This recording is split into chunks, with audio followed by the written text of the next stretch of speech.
Welcome again to another episode of the Shadûf podcast, where we use fascinating research to help you make better business decisions. I'm Dustin Harding. And I'm Weston Smith. We are your hosts. The spooky episode. Oh, it's so spooky. So spooky. Do you have any irrational fears, Dustin? Mice? Mice? You're afraid of mice? I'm afraid of mice. I think mice are disgusting, but you're actually afraid of them. Spiders don't bother me at all. Bugs don't bother me at all. Mice, I haven't had really very many occasions with rats. I'm sure rats would drive me crazy too. Oh, yeah. But mice, yeah, I don't like them. Balloons, just like alone with balloons when they just randomly start moving. Like that's kind of weird. That's weird. Quasi-gravitational defiance. They're kind of like, they kind of move with every single gust of wind. Yeah, that bothered me when I was young, and so I would pop them, Yeah. But what about you? So my fear would be Lord Voldemort from Harry Potter. Really? But instead of regular five-fingered hands, he has small T-Rex heads. So that would be what I'm most afraid of. That is very irrational. So that If I ever saw that, I would go to pieces. But yeah, no, mice are pretty scary. And balloons, man. And balloons. Balloons get me every time. Sorry. Come on, I was getting real. I was sharing these real fears. And then you just treat this like a joke. Like it's just some exercise. I'm so sorry. Okay, spiders kind of creep me out. They make me uneasy, but yet I respect them. I find them fascinating, even if they, kind of creep me out. So we're talking about fear today. Speaking of fear, a lot of people are afraid of death. Mm-hmm. Coming face to face with our own mortality. Right, and you found some interesting research with death, right? Yeah, like old style research. I think we were talking about like the difference between coffins and caskets. Mm-hmm. Technically the words can be interchangeable, but coffins generally mean, like the hexagonal kind of shape, larger on the top and kind of taper in towards the bottom, towards the feet. And then caskets are more of like the box, the rectangle box. And I thought it was interesting considering what we're doing here at Shadûf, because like in the 1800s, they switched over from having it to be that like hexagonal shape into more of a square shape. And the feeling was because the hexagonal shape is more anthropoid. It reminds you more of a human figure. And so psychologically, it would remind them that a dead person is there, and it would kind of just give them an uneasy feeling. So they changed the shape rectangular. Then it kind of seemed more like a comfortable bed. And when you were displaying the body, it looked more like they were resting, not that they were dead. Yeah. It's interesting, too, because Nathaniel Hawthorne actually was opposed to caskets. He said it compels a person to shrink from the idea of being buried at all.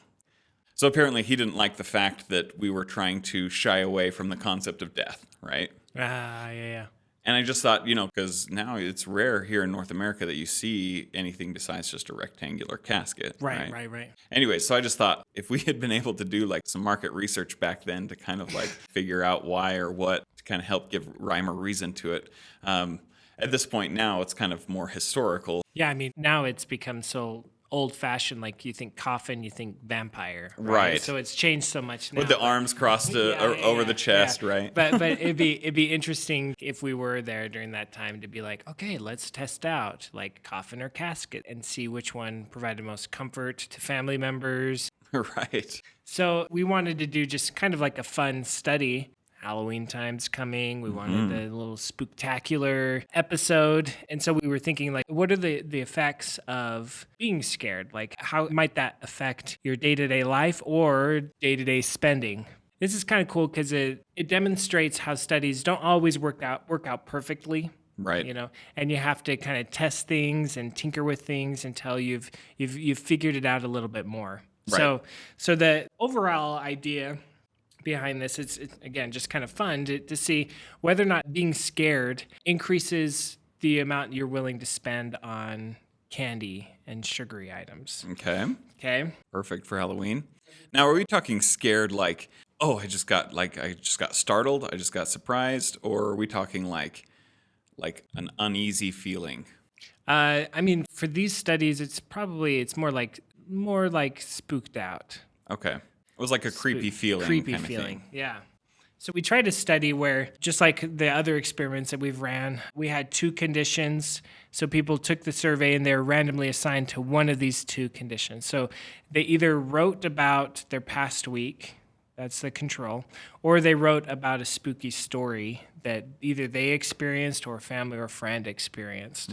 And then we had some candies at the end of the survey and asked how much they'd be willing to spend for the candies. What we ended up finding is not much. Not much, huh? Not much. Yeah, like if anything, it was kind of like the opposite direction, which doesn't really make sense. I mean, a lot of times research with caloric intake, so how much Right. food we consume, typically says when you're in a kind of a negative state, if something affects you negatively, you try to compensate for those negative feelings by intaking calories. Okay. Or sometimes by spending or different things like that. So it's you compensate. That's where for we it. get the comfort food, right? That's where we get the comfort food. So the question was, do we find comfort in food after being scared, right? And we didn't really find anything Okay. for that first study.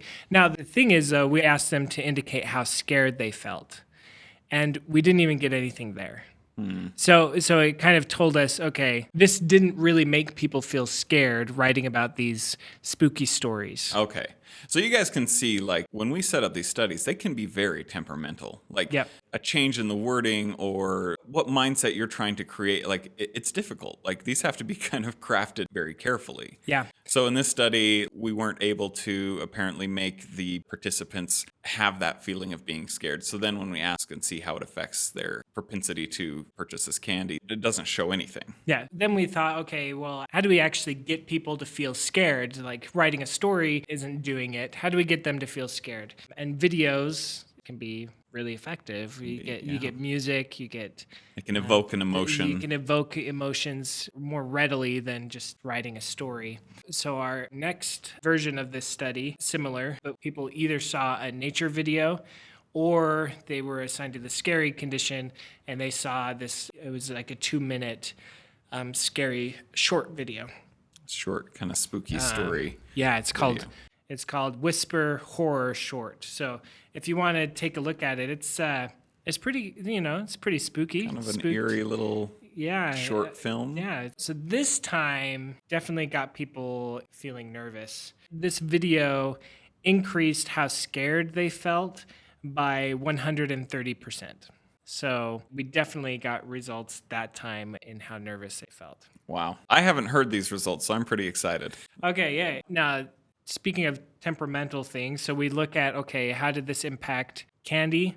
And it wasn't really clear Really? at first. Yeah. Directionally we were getting there, but At first. it was close to being, in research we talk about significant. So, Okay. significance is about like the likelihood that what you're seeing is due to chance. I Right? gotcha. One thing can outperform another one, but it could be totally due to chance. Right. You and I could have a coin flipping contest to see who could flip the most heads. And just because I flip the most heads Yeah. after 50 times doesn't mean I'm better at flipping heads than you are. Right. It's completely due to chance, right? Yeah. And so the magic number in research is 0.05 is that p-value number. So you want something that has less than a 5% likelihood of being due to chance. Right. Okay. And we weren't quite getting there, right? But as you look through data and as you think more and more about it, and I found that there were several people that saw this spooky video, but then yet when we asked them how scared they felt on a scale of 1 to 5, they just put 1. So these are like people that are just being like macho, like, that didn't scare me at all. They were just weird respondents. Because, I mean, even if you're like a macho person, like at least give it a 2 out of 5. Come on. Yeah, you're not just Like- completely indifferent, Yeah. right? Yeah. So when we take a look at it without those weird individuals, then you actually do start to see differences. And being scared, it actually, in that scared condition, it increased their spending by about 40% for candy. Wow. Yeah. So once you're looking at just the area of participants that were affected and did get into that fear mindset, Yeah. then it did increase their desire to to consume candy. Yeah, and when you look at this, it's kind of cool. Like, so when you look at that scale on how scared they feel on a scale 1 to 5, if you can bump how scared they feel just by 1 point, then they're willing to spend about 40 cents more on the candy. No right? way. So yeah, if you bump that up a few, then you're going into $1 more. So it's just kind of fun. Okay. Maybe you already have an idea, but is this like, are we conditioned this way, or is this just kind of by nature? I don't know. Like, what's going on Yeah. here? So I mean, there's like evolutionist theories, Right. that these things come from our far ancestors, right? Right. Where when we were nervous or when we had negative things happening, that often was a cue for, hey, we need to stock up on food, we need to fatten up, we need to prepare like for the winter in a way for these negative times, because Gotcha. it may impact our ability to forage and get food and, Or and like- to hunt. There's a lot to be afraid of around us, and that fear kind of increases. So maybe we need to eat so we have energy to run. Yeah, energy to run. We have this storage. We have more fat to burn, right? Okay. And so evolutionists, they'll reference this, and That's kind of their explanation. that's their explanation. I think it's a pretty decent explanation. Things Sure. carry on from our ancestors. Yeah. I think that's pretty plausible. I mean, on the flip side, it could be, we're just conditioned, because we're consumers, and we, maybe we have like almost like a Pavlovian response, like to say like, oh, we feel fear, let's eat something. Like, Yeah. We feel fear. It's like Halloween, and we eat candy on Halloween. Right. That could be like another explanation for right. this. The candy companies, they've conditioned us They to. created Halloween for marketing purposes. Right. Which, good on them, Yeah. How smart. So if you're in the candy or food industry, Halloween, of course, is a great time, not only because of marketing purposes, but maybe people are getting a little spooked out and their need for calories is increased. They're looking to you for comfort. They're looking for comfort food. So obviously be mindful of that. But also, as most businesses of products or services, like, try to keep in mind how people's emotions may be driving their desire for your product. Emotions impact our decisions daily, right? And how you're displaying your product, too. All of this has an effect. Right. And I think another good takeaway from this is just to kind of show our process of how we create a study and try and find things that might have a counterintuitive result. Yeah. We try and look for those. But as we kind of said in the beginning, like, sometimes we set these up and we don't find anything. We just can't be afraid of failure. Ooh, I like that. You worked that in well. And feel free, like, ask us questions if you're wanting to do some research and you're unsure where to go. Like, we're happy to help. And continue to follow us, and please subscribe. Comment on this podcast post if you have questions. Right. Feel free to email us, info@shadûf.org. And some of these studies that we're talking about, they're kind of like the first generation of these studies, and then sometimes they can lead to other cool aspects. So if you have an idea of how this could apply in other areas, we can totally test it out, and we would love to do that. Yeah. If you'd like to test any of these ideas in your own company, in your own organization, like, we'd love to help set that up. Ooh, let us know. That'd be cool. That'd be way awesome. It'd be a fun collaboration. And of course, we'd like to thank our sponsor, as always, the Woodbury School of Business. Also, we'd like to thank Julian Terry. He was the writer and director of the scary story that we used in our study. So Yeah, thank you. You definitely got people spooked out, including a few of our research assistants who flew off their chairs. that's right. So everyone have a happy spooky season. And we'll see you Next time on the Shadûf podcast. See you next time, guys.